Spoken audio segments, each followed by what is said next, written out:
Bonjour à toi. Alors, la question du jour aujourd'hui est: est-ce que je dois renoncer à tous les plaisirs de la vie quand je suis à la recherche du sens de mon existence et quand je suis dans la recherche de diminuer les souffrances et les épreuves de vie que je traverse?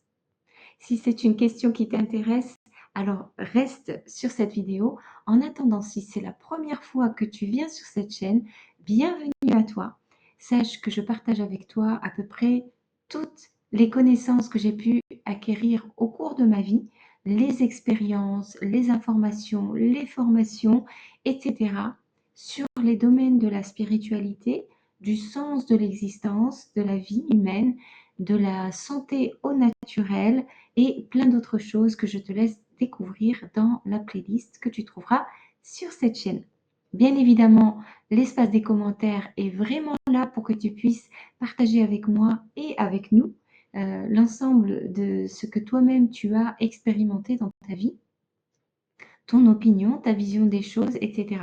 Je me fais vraiment un plaisir de lire tous les commentaires et d'y répondre personnellement. Voilà, tu peux donc mettre un pouce sur la vidéo si ce n'est pas déjà fait et également t'abonner tout simplement. Alors cette question des joies de l'existence et soi-disant la fameuse austérité de vie qu'on entend très souvent, c'est un peu comme si on se disait on ne peut pas à la fois profiter des joies de la vie et en même temps être plus conscient de la nature profonde de l'être humain. Il y a beaucoup de confusion sur cette question-là. On peut dire ça aussi d'une autre façon et se dire, en gros, si je veux améliorer ma perception, j'allais dire, de l'être supérieur que nous sommes, il faut que je renonce à tous les plaisirs de la vie, les joies de vivre, toutes les choses qui nous réconfortent dans notre quotidien et depuis qu'on est né. Et moi, vraiment, je pense que cette façon de se poser la question est complètement une erreur. Parce que la réponse, pour faire simple, hein, si tu n'as pas le temps d'écouter toute la vidéo, c'est que nous sommes deux dimensions à l'intérieur même de notre être. Il y a ce que tu vois là devant toi, devant la caméra, c'est mon enveloppe charnelle. C'est la personne que je suis, c'est l'être humain que je suis. J'ai une identité, une identité civile, physique, etc. Une personnalité, des goûts, des choix, une expérience de vie, etc. Et chacun d'entre nous avons ça. Mais on n'a pas que ça, on a aussi ce qui est dans notre conscience, dans notre mental, notre esprit, notre ressenti et toutes ces choses-là qui sont beaucoup plus difficiles à expliquer ou en tout cas à mettre un contour dessus, etc.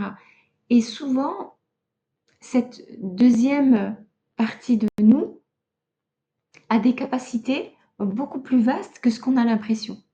Donc en gros, la réponse c'est si tu restes au niveau de ce que tu es physiquement, et donc tu vas être complètement dépendant des cinq sens de la vie, le toucher, le goût, etc., eh ben, tu risques de passer à côté de la deuxième partie de tes capacités en fait d'être humain. Et donc c'est un peu ça que ça veut dire. La majorité des gens qui, pour moi, sont quand même dans une voie erronée, c'est de se dire: ah, si je veux entendre cette deuxième partie de moi, cette espèce de conscience supérieure, eh bien, il faut que j'arrête absolument de ressentir toutes les choses que mon être vivant, matériel, a besoin de vivre. Et en fait, ça ne marche pas comme ça. Parce qu'on ne peut pas vivre l'un sans l'autre. C'est impossible. Parce que quand on est incarné, qu'on est vivant, eh ben, on a forcément des besoins et des devoirs vis-à-vis de son corps humain et de son bien-être psychique, émotionnel, etc. Et donc, c'est évident que la façon qu'on a de vivre, notre hygiène de vie, notre expérience de vie, etc., va très nettement influencer l'expérience de vie humaine qu'on va avoir. Mais on a aussi quelque chose qui carbure derrière, hein. Et ce quelque chose, il peut être à la fois quelque chose qui nous veut du bien ou quelque chose qui nous veut du mal. Et passer ces étapes-là, ça nous permet aussi d'accéder, j'allais dire, au top du top, disons, cette conscience plus neutre qui nous permet de voir la vie avec recul. Donc, en gros, la réponse, c'est que On ne peut pas faire comme si nous n'avions pas de corps humain, mais on ne peut pas non plus rester que dans le corps humain. Parce que si on reste que dans le corps humain, il y a de fortes possibilités, de forts risques de rester dans la douleur et la souffrance face aux épreuves de vie. Parce que on va se prendre ça de plein fouet, on va prendre ça avec les 5 sens de l'être humain et on va juste se dire, mais bon sang, mais pourquoi est-ce que ça m'arrive, ces épreuves de vie aussi difficiles, aussi douloureuses? Qu'est-ce que j'ai fait?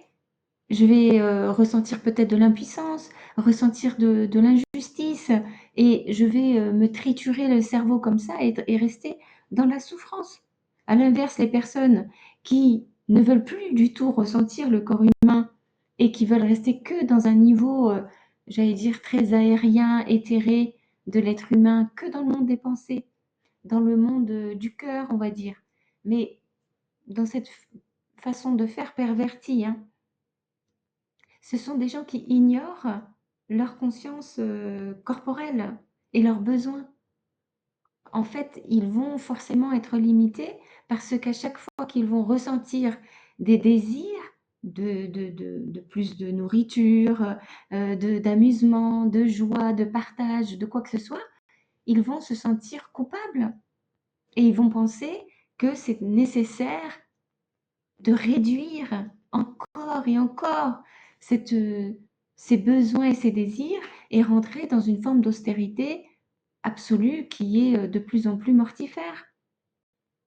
C'est même aussi parfois le cas quand des personnes ont besoin de se faire du mal pour renoncer à cette part humaine incarnée de notre existence. Et ça n'amène pas plus le bonheur, ni dans le premier cas, ni dans le deuxième cas. Dans le premier cas, on est simplement, euh, on a l'impression que ça va mieux parce qu'on a des tas de façons de, de conjurer la douleur et la souffrance avec tous les sens en éveil qu'on peut avoir, avec rien que ne serait-ce que la vue. Alors on peut passer notre temps à regarder des vidéos, on peut passer son temps à jouer à des jeux. On peut passer son temps à se fuir en fait sa réalité. On peut aussi être dans les excès alimentaires ou autre chose qui peuvent nous donner l'impression d'avoir du plaisir sur le moment. Et puis finalement, c'est éphémère, ça revient et on a besoin à chaque fois de passer un peu plus de temps ailleurs qu'avec soi-même et un peu plus de temps ou un peu plus de nourriture, un peu plus de toutes ces addictions dans lesquelles on est. Et ça ne fonctionne pas en fait. Ça ne fonctionne pas vraiment fondamentalement. Et à l'inverse, les personnes qui sont dans une extrême austérité sont dans une sensation générale, globale de souffrance vis-à-vis de soi-même parce qu'on est dans la culpabilité de ressentir malgré tout des choses, des besoins. Et on se juge négativement, on s'autocritique, on se punit parfois même. Et on va éviter, on va devenir même agressif avec les autres pour éviter qu'ils nous fassent ressentir ce besoin de partage, ce besoin de communion, ce besoin de joie de vivre, ce besoin un petit peu de folie. Et donc, on va avoir tendance à se refermer sur soi-même ou être en bande organisée avec des gens qui sont bien sûr bourrés de bonnes intentions, mais qui sont garants de rester dans cette discipline. Les deux cas ne sont pas la voie, j'allais dire, du bonheur. Parce que nous avons toutes et tous à l'intérieur de nous cette conscience supérieure. Et tout le travail qu'on fait dans la spiritualité laïque, c'est justement d'aller augmenter son niveau de conscience, d'essayer d'élever, élever encore un peu plus son niveau de conscience pour essayer d'être un peu moins complètement happé par la voie matérielle de la vie et les plaisirs, etc., ou par la voie complètement dogmatique ou disciplinaire, austère de la vie. Et essayer d'arriver à un niveau où on englobe absolument tout ce qui est notre incarnation, avec tous les sens et les besoins et les désirs, mais avec comme une espèce de recul qui nous fait comprendre que l'un et l'autre ne sont pas la voie finale et qu'il ne s'agit pas de choisir l'un ou l'autre, mais d'être absolument l'ensemble de ce que l'être humain est capable d'être. La plupart des gens disent nous avons notre partie humaine et notre partie divine. C'est une façon de dire les choses. Nous avons notre partie incarnée et notre partie qui est rattachée à un soi supérieur universel. Il y a des gens aussi qui utilisent ce terme de source, etc., etc. En fait, on peut tous mettre la représentation qui est la plus appropriée pour notre vision du monde. Mais d'une façon générale, ce qui ressort, c'est que nous avons comme une espèce de dimension terre-à-terre de notre incarnation, de qui on est, de ce qu'on voit et ce qu'on entend, et aussi cette impression d'avoir une partie de nous qui est vraiment plus élevée. Il y en a d'autres aussi qui sont dans la PNL qui appellent ça aussi la méta soi-même. En fait, je ne sais pas comment le dire parce que je n'ai pas forcément la terminologie exacte, mais en gros, il y a le toi, le petit toi, le soi, c'est-à-dire moi, Kenza par exemple. Il y a le petit Kenza. Alors, je sais que le mot petit n'est pas forcément approprié, mais disons qu'il y a le soi de base, standard, ordinaire, normal, avec toutes les capacités incroyables qu'on connaît de l'être humain, qui est quand même déjà en soi quelque chose de magnifique. Et puis il y a ce soi supérieur qui est en fait la partie capable de ne pas rentrer dans le jeu des émotions, dans le jeu des attentes, dans le jeu des blessures, des douleurs. Et quand je dis le jeu, c'est une façon de parler, bien évidemment, ce n'est pas un jeu, mais comme une espèce de soi à l'intérieur qui a une certaine forme de détachement, qui ne reçoit pas la même intensité de toutes ces blessures, de ces douleurs, de ces sensations physiques, etc., qui est capable de prendre un peu de distance. Pour donner un exemple vraiment facile et imagé, imaginez quelqu'un qui vit au fond de vallée, qui vit une vie très heureuse avec des jardins fleuris partout, une rivière qui coule au milieu, une maison confortable, qui vit une vie humaine complètement épanouie, on va dire, avec les choses positives et négatives d'une vie humaine. Et puis, il y a cette même personne qui, de temps en temps, est en haut de falaise, hein, ou falaise n'est pas le mot forcément le plus approprié, mais disons qui est vraiment en haut sur un sommet avoisinant et qui regarde la vie de soi-même en bas, au fond de vallée.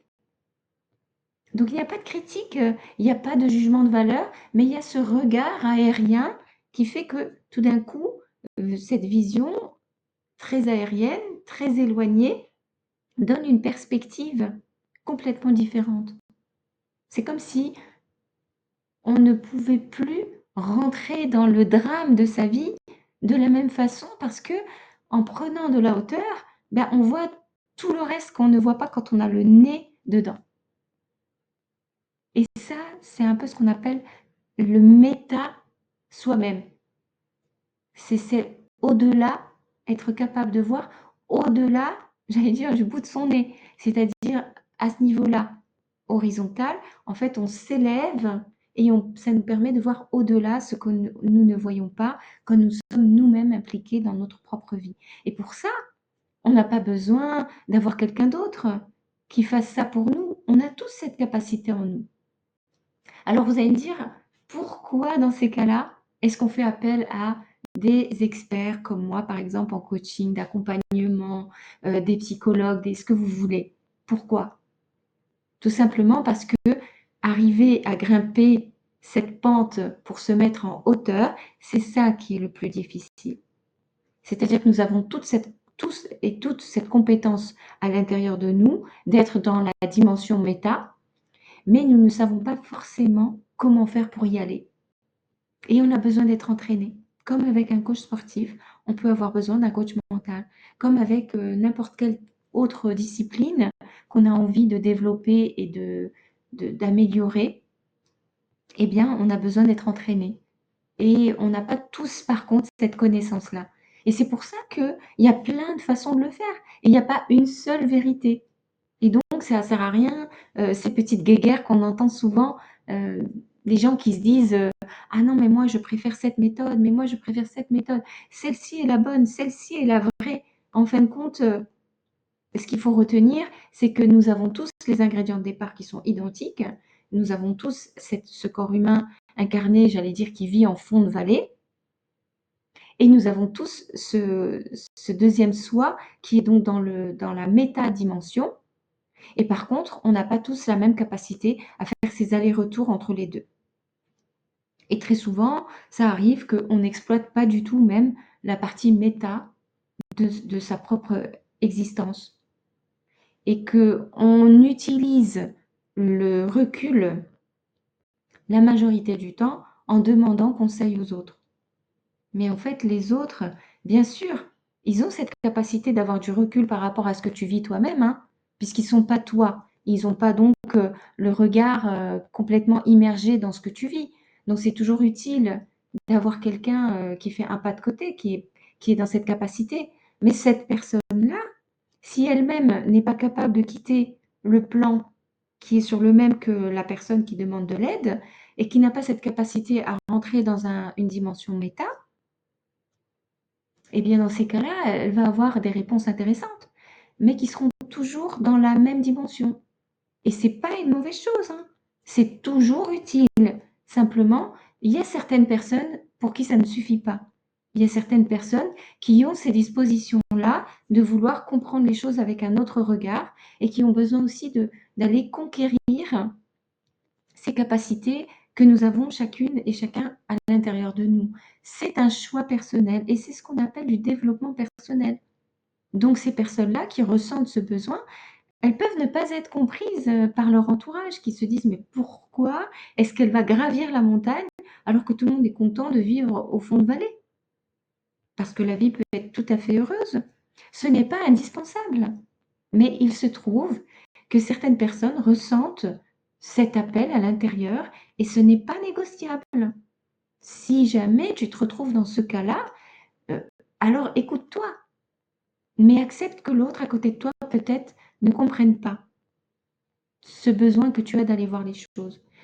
Ensuite, si tu es dans cette voie-là de vouloir conquérir ton méta soi-même, ta partie à toi qui est d'une conscience plus élevée, eh bien, dans ces cas-là, essaye vraiment de garder une règle à l'esprit, c'est que c'est toujours toi qui es maître et maîtresse de tes décisions et de ton libre arbitre. Si tu sens à un moment ou à un autre que tu as besoin de renoncer à certaines choses qui sont essentielles pour toi, parce que tu veux appartenir à un groupe, à une vision, à une direction, dans ces cas-là, freine et remets en question l'endroit où tu es. Il est possible que tu sois en train de gravir la pente en question pour essayer d'aller rejoindre ton soi intérieur plus élevé, de conscience plus large, plus élargie, plus élevé, mais que tu sois arrêté à un palier et c'est plus sécuritaire de s'arrêter sur ce palier et et remettre en question un peu les choses, de récupérer en fait ta capacité du libre arbitre plutôt que de continuer, continuer, continuer en te disant il faut que je fasse confiance aveuglément à quelqu'un d'autre que moi. C'est pour ça que la majorité d'entre nous, on n'a pas de difficulté à croiser différentes choses, à tester différentes approches. Personnellement, j'ai commencé par la voie du yoga, le yoga classique, et qui est un yoga justement spirituel, qui n'est pas basé uniquement sur le corps physique, les postures physiques, les asanas, mais qui est aussi un travail sur le soi plus élevé, à essayer de comprendre comment fonctionne mon mental, mes pensées, mes ressentis et le cœur en fait. Comment vibre mon cœur à quoi et qu'est-ce qui le nourrit. Donc à partir du moment où on intègre ces questions-là, on commence à gravir cette marche, cette montagne dont je parlais tout à l'heure. Et il y a d'autres choses que j'ai eu besoin, ressenti l'envie, c'est d'aller explorer la voie du bouddhisme tibétain. Et ça m'a réconfortée parce que je me suis rendu compte qu'il y avait des choses communes, et le fait de le dire d'une autre façon, mais de dire la même chose. m'a permis de comprendre les choses encore un peu mieux et de continuer à progresser sur ma voie d'ascension. Mais jamais je n'ai eu le souhait de renoncer à qui je suis, de cette personne humaine qui vit sur terre et qui vit dans sa vallée avec toutes les épreuves et les expériences de vie qu'elle doit vivre, toutes les joies et les bonheurs que je peux rencontrer. J'ai pas l'intention de renoncer à tout ça. J'intègre qui je suis et je continue de gravir cette montagne dans l'idée de comprendre un peu mieux les choses et de sortir de l'auto-jugement et de l'autocritique pour rentrer dans quelque chose qui est plus de la voie du milieu. Toutes ces questions-là sont extrêmement utilisées aujourd'hui, on entend de tout et n'importe quoi. Ce que j'essaie de faire là dans cette vidéo, c'est déjà, de te rassurer et de te dire qu'il n'y a pas qu'une seule méthode, que c'est normal aussi que certaines personnes soient attirées par une vie très matérielle et que d'autres ne le soient pas ou ne le soient plus. Et que la différence, en fait, est quelque chose de naturel. Le mouvement, la différence, le changement de perspective, ce sont des choses dont on a besoin pour vivre une vie plus ajustée à soi-même. Et c'est merveilleux parce que quand on est sur ce chemin-là, il y a beaucoup de choses qu'on découvre à son propre rythme, qu'on intègre, qu'on digère et qu'ensuite on s'installe dedans le temps nécessaire. Et puis, il y a des moments où on a envie de se remettre sur la route. Et là, on va vouloir de nouveau apprendre un peu plus, chercher autre chose, confirmer des choses ou alors au contraire infirmer les choses et continuer. C'est un mouvement, en fait. Donc, si c'est des choses que tu as déjà rencontrées toi-même, je serais vraiment curieuse de savoir ce que tu en penses en commentaire. Je te remercie de le faire, de partager, parce qu'il y a moi, bien sûr, mais il y a aussi les autres personnes qui lisent les commentaires sur cette chaîne et qui seront, je pense, très, très intéressées aussi de savoir comment les autres voient les choses et pas seulement moi, parce que moi, je prends la caméra et que je parle aujourd'hui. Mais c'est pas plus important ce que je dis moi que ce que tu penses toi. Donc, n'hésite pas, encore une fois, à utiliser l'espace de commentaires, à t'abonner si ce n'est pas déjà fait. Moi, ça me fait plaisir et ça me permet aussi de m'encourager dans mon travail. Tout comme, évidemment, le pouce sur cette vidéo. Tu sais qu'aujourd'hui, ça marche comme ça. Les algorithmes sont faits de cette façon-là. Si tu penses vraiment que ce que je dis a suffisamment d'intérêt pour que d'autres personnes puissent tomber dessus, alors voilà, il suffit de faire ça. Je te remercie d'avoir écouté cette vidéo. Je te dis à bientôt pour une prochaine vidéo sur un autre sujet.